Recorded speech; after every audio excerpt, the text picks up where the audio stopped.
Unload करा रहे थे, उन लोगों ने कोई वैध दस्तावेज प्रस्तुत नहीं किया, तो इन्होंने उसको जब्त करके फारबिसगंज थाना ले गया। फिर हमारे विभाग को सूचना दिया। सूचना देने के पश्चात अभी हम लोग आए हैं, यहाँ सैंपलिंग का काम चल रहा है। सैंपलिंग करने के बाद फिर देखते हैं आगे जिम्मेनामा पर दिया जाएगा और फिर इसमें प्राथमिकी दर्ज कराई जाएगी। काउंटिंग चल रहा है, काउंटिंग चलने के पश्चात हम आपको एक बार लेके लैब भेजा जाएगा। उसमें ये पता लगाया जाएगा कि ये खाद जो है असली है कि नकली है। दृष्टिया तो ये कालाबाजारी नज़र आता है, लेकिन जब तक अनुसंधान पूरा नहीं हो जाए कुछ भी कहना उचित नहीं है। वो बेचता है, छोटा वाला सब आता है, सब देवे करता है, बेचवे करता है। यहाँ कौन ऐसा नहीं खरीदता है? अच्छा, कौन ऐसा मार्केटिंग में कहेगा जो हम नहीं खरीदेंगे? सब खरीदता है, सब कोटा वाला सब खरीदता है ना। हाँ?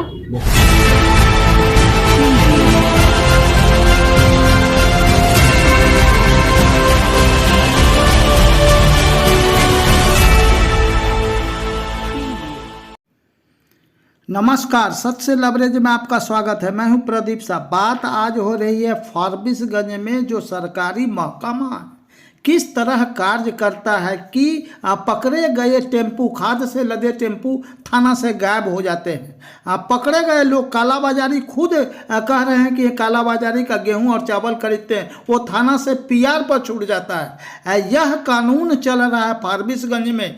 आखिर जंगल राज चल रहा है या सुशासन, यह अधिकारियों को जांच करना पड़ेगा।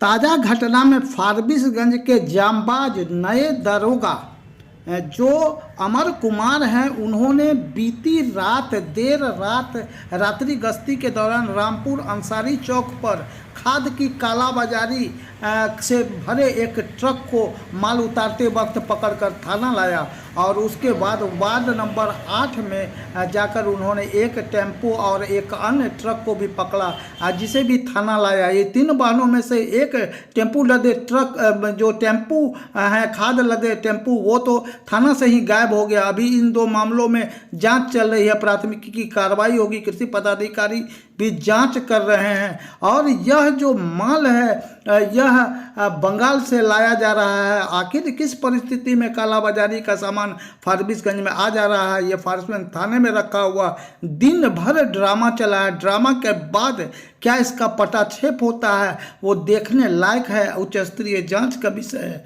कि आखिर काला खाद की कालाबाजारी के लिए किसान त्राहिमाम कर रहे हैं, वहीं दूसरी ओर गोडाउन में जो जांच कर रहे हैं कृषि पदाधिकारी और पुलिस पदाधिकारी, देखिए कितने सारे खाद हैं।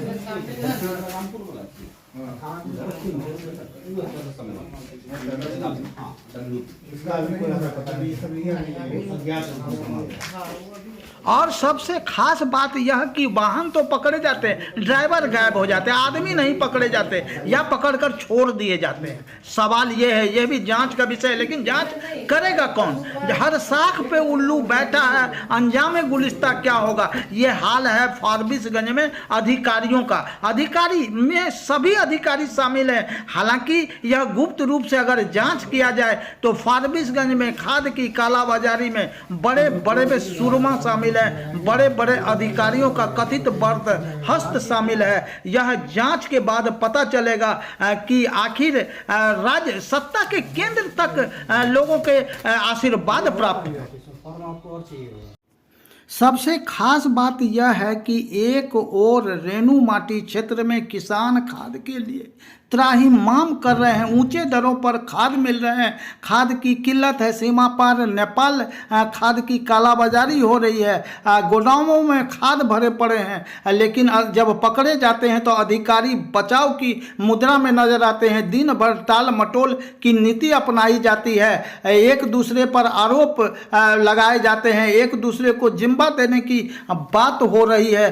नकली है खाद या असली है, इसके लिए जांच में जाने की बात है, प्राथमिकी होगी। लेकिन क्या होगी इस मामले में? दिन भर लेन देन का, मुद्रा विमोचन का खेल चर्चा अनुसार चल रहा है। हालांकि इसकी पुष्टि कोई नहीं कर रहे हैं। बड़े पदाधिकारी मौके पर नहीं है, छोटे स्तर के पदाधिकारी केवल दिन भर खाना पूर्ति में जुटे रहे। तो और थाने में एक टेम्पू पर खाद जो लदा था, वो टेम्पू भी रहस्यमय ढंग से आखिर किसके इशारे पर गायब हो गया? अभी हाल ही में बताया जाता है कि बथना थाना क्षेत्र में श्रीराम ट्रेडर्स का एक ट्रक यूरिया जो बंगाल से आया था पकड़ा गया और अहले सुबह और मात्र 1 घंटे में ही कथित रूप से 5 लाख रुपया लेन देन के बाद छोड़ दिया गया। इस मामले में भी लोगों को संदेह है कि खाना पूर्ति की जाएगी। पूर्व में भी श्रीराम ट्रेडर्स का ढोलबज्जा के आसपास एक गोदाम में छापेमारी उस वक्त हुई थी,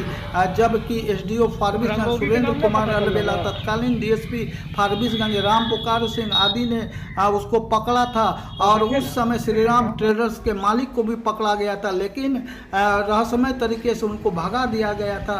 ऐसे आरोप लगे थे, जांच चला था। मुख्यमंत्री नीतीश कुमार ने भी इसमें संज्ञान लिया था।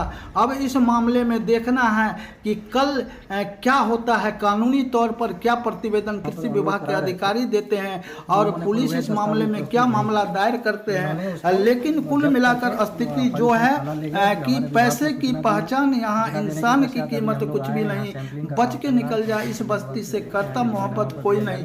तो पैसे का बोलबाला है, गरीब यहाँ त्राहिमाम कर रहे हैं। सुशासन की सरकार भी संदेह के कटघरे में है कि सीमांचल में रेणु माटी में जो खाद का कालाबाजारी है, इसको भी प्रशासनिक महकमा का बर्दाश्त प्राप्त है। आखिर कलयुग में यह जो गाना पूर्व में चलता था कि रामचंद्र कह गए सिया से, ऐसा कलयुग आएगा, हंस दुनेगा दाना दुन का कौवा मोटी कहेगा। ये सत्य साबित हो रहा। सत्य लवरेज के लिए